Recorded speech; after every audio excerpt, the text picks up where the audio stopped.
జై శ్రీమన్నారాయణ. ఇది తిరుమల నంబి దేవాలయం అండి. మాడవీధిలో దక్షిణం వైపు ఉంటుంది. శ్రీనివాసుడికి ప్రథమ కైంకర్యాని కోసము నీరు తీసుకొచ్చి అభిషేకానికి రోజు ఇచ్చేవాడు ఇతను.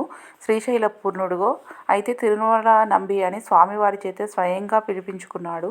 స్వామివారి అభిషేకానికి రోజు పాప వినాశం నుండి నీళ్లు తీసుకొస్తుంటే ఇతని భక్తికి మెచ్చి శ్రీనివాసుడే స్వయంగా వేటగాని రూపంలో వచ్చి దాహం వేస్తుంది, నీరు ఇవ్వమని అడుగుతాడు.